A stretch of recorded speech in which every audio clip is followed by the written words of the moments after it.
ખ્રિસ્ત ઈસુમાં આપ સૌને પ્રેમી સલામ. આજે લેન્ટનો 13મો દિવસ. નિયુક્ત શાસ્ત્ર પાઠ લુકની લખેલી સુવાર્તા તેનો 13મો અધ્યાય અને 10 થી 17 કલમ. પ્રભુનું વચન અહીં આ પ્રમાણે કહેશે: વિશ્રામવારે તે એક સભાસ્થાનમાં બોધ કરતા હતા.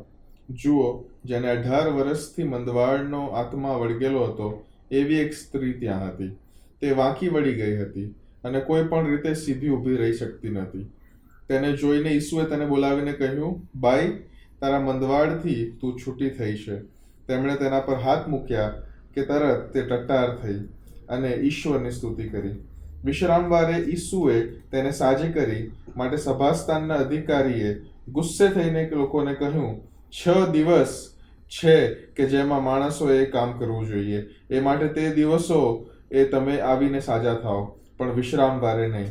પણ પ્રભુએ તેને ઉત્તર આપ્યો, ઓ ઢોંગીઓ, તમારામાંનો દરેક પોતપોતાના બળદને તથા ગધેડાને ગભાણમાંથી છોડીને વિશ્રામવારે પાણી પીવડાવવા માટે લઈ જતો નથી શું? આ સ્ત્રી જે ઇબ્રાહીમની દીકરી છે અને જેને શૈતાન 18 વર્ષથી બાંધી રાખી હતી, તેને વિશ્રામવારે બંધનમાંથી છોડાવવી જોઈતી નહોતી શું? તેમણે એ વાતો કહી ત્યારે તેમના બધા સામાવાળા લજવાયા, અને જે બધા મહિમાવંત કામો તેમણે કર્યા તેને લીધે બધા લોકો હર્ષ પામ્યા. વિશ્રામવારની જો વાત કરીએ તો એક કોન્ફ્લિક્ટ છે ને, કે શનિવાર શાબ્બાત માનવો કે રવિવાર શાબ્બાત માનવો, વોટ એવર ઇટ ઇઝ. પણ જે પણ દિવસે તમે પ્રભુનું ભજન કરવાને માટે એ ચર્ચમાં જતા હો, દેટ ઇઝ યોર શાબ્બાત. અને સ્ટેટિસ્ટિક્સ એવું કહે છે, અમુક એનાલિટિક્સ એવું કહે છે કે શાબ્બાતનો દિવસ અથવા જે વિશ્રામવારનો જે દિવસ છે, ધ ડે ઓફ સન્ડે, જે જનરલી આપણે કન્સિડર કરીએ છીએ, એ મેક્સિમમ લોકો માટે સૌથી વધારે પ્રેશરનો દિવસ હોય છે. સૌથી વધારે પ્રેશરનો દિવસ હોય છે સન્ડે, રવિવાર. એટલે શનિવાર રાતથી જ તૈયારી શરૂ કરી દેવી પડે. રવિવારે કયા કપડાં પહેરવાના છે તે નક્કી કરી રાખવું પડે. અને અમારે જેવું ચર્ચ હોય તો સવારે 8 વાગે ચર્ચમાં પહોંચવાનું, એટલે કમસે કમ 7:15 થી 7:30 વચ્ચે એ ચર્ચ માટે નીકળી જવાનું. એટલે એક પ્રકારનો, જેમ કહીએ ને, કે it is a sort of a tension that we carry for the day of Sunday with us. અને પછી રવિવારે ખાવાનું શું બનાવવાનું? કેમ કે રવિવાર આપણે ખ્રિસ્તી ભાઈઓ એટલે ખ્રિસ્તી જમવાનું જોઈએ ને. ખ્રિસ્તી જમ્યા વગર ચાલે? રવિવારે ના ચાલે. એટલે જે કહેવા માંગુ છું તે કે પ્રભુ ઈસુ ખ્રિસ્ત જે રીતના શાબ્બાતને જોતા હતા, અને એ સમયના લોકો અને આપણે જે રીતના શાબ્બાતને જોઈએ છે, તેમાં એક તફાવત છે મારા વાલાઓ. પ્રભુ ઈસુ ખ્રિસ્ત એ શાબ્બાતને પ્રભુ દ્વારા આપેલી એક ક્રિએશન ગિફ્ટ તરીકે જોવે છે. કારણ કે ઉત્પત્તિના પુસ્તકની અંદર શરૂઆતના અધ્યાયમાં પ્રભુ ઈસુ ખ્રિસ્તે એ વિશ્રામવાર, 7મો દિવસ, તેમણે પોતે પણ આરામ કર્યો સૃષ્ટિનું સર્જન કર્યા બાદ. અને તે જ રીતના મને અને તમને પણ એ આરામ ફરમાવ્યો છે. It is a day of rest. It is a day of rest. હું માનું છું ત્યાં સુધી પ્રભુ ઈસુ ખ્રિસ્ત તેમના હૃદયમાં આ દિવસોમાં, એટલે શાબ્બાતના દિવસે એસ્પેશિયલી એ ગીતશાસ્ત્ર 92 એ અચૂક તેઓ સાંભળતા હશે અને અચૂક તેઓ વાંચતા હશે. અને એની સાથે સાથે યશાયાનું પુસ્તક તેનો 58મો અધ્યાય અને 13 અને 14, ત્યાં લખેલું છે કે જો તું શાબ્બાતને દિવસે, મારા પવિત્ર દિવસે પોતાનું કામકાજ બધું બંધ રાખીશ અને શાબ્બાતને આનંદદાયક, યહોવાના પવિત્ર દિવસને માનનીય ગણીશ અને પોતાના માર્ગોમાં નહીં ચાલતા તથા પોતાના ધંધા રોજગાર નહીં કરતા તથા કુથલી નહીં કરતા તેને માન આપીશ, તો તું યહોવામાં આનંદ પામીશ અને હું પૃથ્વીના ઉચ્ચ સ્થાનો પર તને સવારી કરાવીશ અને તારા પિતા યાકૂબના વારસાથી તારું પોષણ કરીશ, કેમ કે યહોવાનું મોં એવું બોલ્યું છે. શાબ્બાત, what does it mean? That we set apart that day. આપણે પ્રભુ માટે એ દિવસે સેટ અપાર્ટ કરીએ. એટલે શું એ જ દિવસે પ્રભુનું કામ કરવું? ના. 1 થી 6 દિવસ એ પ્રભુ માટે કામ કરવું અને 7મો દિવસ એ પ્રભુમાં આરામ પામવો. કેમ કે આપણે અગાઉ પણ જોયું, જે પણ કાર્યક્ષેત્રમાં હું ને તમે હોઈએ, એ બધા દેટ ઇઝ અવર કોલિંગ. પ્રભુ ઈસુ ખ્રિસ્તે મને તમને તેડું આપેલું છે. એ મેડિકલ ક્ષેત્રે હોઈ શકે, શૈક્ષણિક ક્ષેત્રે હોઈ શકે, કોર્પોરેટ વર્લ્ડમાં હોઈ શકે, એઝ અ સ્ટુડન્ટ હોઈ શકે. હું તમને મારી પોતાની સાક્ષી કહું, 11 અને 12, 10, 11 અને 12, 11 અને 12 સાયન્સ સ્ટ્રીમ મેં લીધી હતી, અને એની પહેલા 8th સ્ટાન્ડર્ડથી જ ટ્યુશન ક્લાસીસ શરૂ થઈ ગયા હતા આપણે મણિનગરની અંદર. અને એક જે વસ્તુમાં હું પર્ટિક્યુલર હતો. મારા મા બાપે મને હંમેશા પ્રોત્સાહન આપ્યું તે એ કે રવિવારે ગમે તે થઈ જાય ચર્ચ મિસ નહીં કરવાનું. એક્ઝામ, કેમ કે અમારે સતનામ સર અને નાયડુ ટીચરમાં તો રવિવારે એક્ઝામ હોય, અને એ જ રીતના 11-12 સાયન્સમાં પણ એ પિલ્લઈ સર હોય કે વગેરે વગેરે જે પણ હોય મણિનગરની અંદર, એ રવિવારે એક્ઝામ જ મૂકે. But I remember not attending a single exam on Sunday. કેમ? Why? Was my career not important? It was important, but Sunday was set apart for God. રવિવારનો દિવસ એ પ્રભુ માટે અલગ કરેલો છે, અને પ્રભુમાં આરામ કરવાનો દિવસ છે. 1 થી 6 દિવસ તમે ફરો, તમે તમારું પ્રભુ માટેનું કામ કરો, તમને જે પણ તમને તેડેલા હોય તે બાબત માટે, પણ 7મો દિવસ એ પ્રભુમાં આરામ કરવો એ પ્રભુની ઈચ્છા છે. અને એને એક આજ્ઞા તરીકે પણ મારે તમારી સારું નિર્ગમનના પુસ્તકની અંદર અને પૂર્ણ નિયમના પુસ્તકની અંદર મૂકવામાં આવેલી છે. રાઈટ? પ્રભુ ઈસુ ખ્રિસ્ત એ શાબ્બાતને એક ક્રિએશન ગિફ્ટ તરીકે ગણતા હતા. that it is created by God and it is meant for every man to rest in the Lord. એ માર્કની લખેલી સુવાર્તા 2 અધ્યાય 27મી કલમમાં લખેલું છે કે શાબ્બાત માણસ માટે બનાવવામાં આવેલું છે, માણસ શાબ્બાત માટે નહીં. Let us remember that.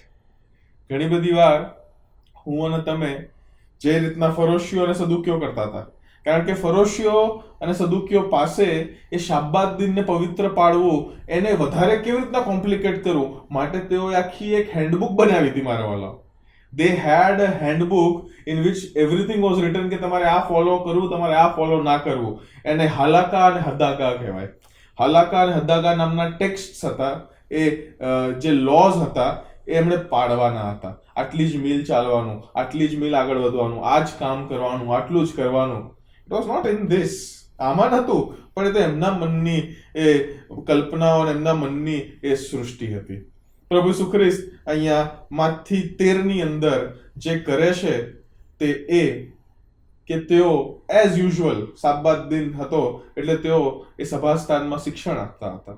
શિક્ષણ આપતી વખતે એમનું ધ્યાન એક મહિલા પર જાય છે, અને મહિલા છેલ્લા 18 વર્ષથી એની એ જ અવસ્થામાં છે. 18 વર્ષ, કેન યુ ઇમેજિન? 18 વર્ષ એટલે કેટલો મોટો સમય કહેવાય, કેટલો મોટો વેઇટ પીરિયડ કહેવાય. એ કોઈકની માટે 5-10 મિનિટ રાહ જોવી હોય ને તો પણ આપણે એ બેચેન થઈ જઈએ છીએ, રેસ્ટલેસ થઈ જતા હોઈએ છીએ. પણ અહીંયા આગળ આ જે સ્ત્રી છે, જે વિશે અહીંયા લખેલું છે, તે છેલ્લા 18 વર્ષથી એની એ જ અવસ્થામાં હતી. એનામાં એ મંદવાડથી એ પીડાઈ રહી હતી. there was a part of her back જે ટટ્ટાર સીધો નતો થઈ શકતો. એટલે પ્રભુ ઈસુ ખ્રિસ્ત ઓફકોર્સ એને નોટિસ કરે છે, અને નોટિસ કરતાની સાથે જ તેને બોલાવે છે. તેને બોલાવીને તમે કલ્પના કરજો, જે દયાસાગર મૂવી જે મેં તમે ઘણા બધા જોયેલી જ છે, એની અંદર પણ એ વસ્તુ બહુ સરસ રીતના મૂકવામાં આવેલી છે કે પ્રભુ ઈસુ ખ્રિસ્ત એ સ્ત્રીના બેક પર હાથ મૂકે છે, બીજો હાથ એમના માથા પર, એ સ્ત્રીના માથા પર મૂકે છે, અને પછી તેને સીધી સ્ટ્રેટ કરે છે. Can you imagine this? અને એ ખરેખરમાં એ સ્ત્રીને માટે એક લાઈફ ચેન્જિંગ અને ટ્રાન્સફોર્મિંગ મુવમેન્ટ હશે, કારણ કે છેલ્લા 18 વર્ષથી એક જ અવસ્થામાં હતી, અને પ્રભુ ઈસુ ખ્રિસ્ત એ શાબ્બાત જેવા પવિત્ર દિવસે તેને મંદવાડથી દૂર કરે છે. મારા વાલાઓ, પણ ફરોશીઓ અને સદુકીઓ જેમની પાસે હેન્ડબુક હતી, એ હેન્ડબુક વાળા લોકો એ પ્રભુ ઈસુ ખ્રિસ્તને સામે એ કહે છે કે ભાઈ તને તો ખાલી બોલવા બોલાવ્યો છે, તું કરી શું કરવા રહ્યો છે? You are called to speak, why are you doing? એટલે પછી એ પ્રભુ ઈસુ ખ્રિસ્તને ડાયરેક્ટ કઈ નથી કહેતા, પણ લોકોને બધાને કહે છે કે ભાઈ 1 થી 6 દિવસ છે, 1 થી 6 દિવસમાં તમે આવો અને પછી સાજા થાવ ને, કોણ ના પાડે છે? પણ પછી પ્રભુ ઈસુ ખ્રિસ્ત જે દયા ભાવનાથી આ સ્ત્રી સાથે વાત કરે છે ને, એટલી જ હાર્શલી અથવા એટલા જ ક્રોધથી એ આ લોકોને કહે છે, એટલે ફરોશીઓને કહે છે કે ઓ ઢોંગીઓ, ઓ હિપોક્રિટ્સ, ઓ હિપોક્રિટ્સ, તમે તમારા ગધેડાને અથવા તમારા વાછરડાને શું શાબ્બાત દિનના દિવસે તમે પાણી પીવા નથી લઈ જતા? What is important in life મારા વાલાઓ? પ્રભુમાં એ વિશ્રામ પામવો, પ્રભુમાં એ વિશ્રામનો આનંદ એ લેવો, ધેટ ઇઝ ઇમ્પોર્ટન્ટ. પણ પ્રભુ ઈસુ ખ્રિસ્ત એ શાબ્બાત દિનને ખરી રીતના આનંદદાયક પોતે તો માને જ છે, પણ એ સ્ત્રીને માટે પણ બનાવે છે, જે છેલ્લા 18 વર્ષથી પીડાઈ રહી હતી.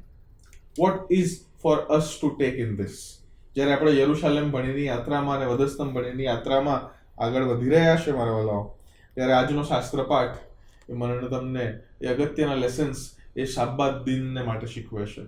It is the day on which we separated for the Lord and we rest in the Lord.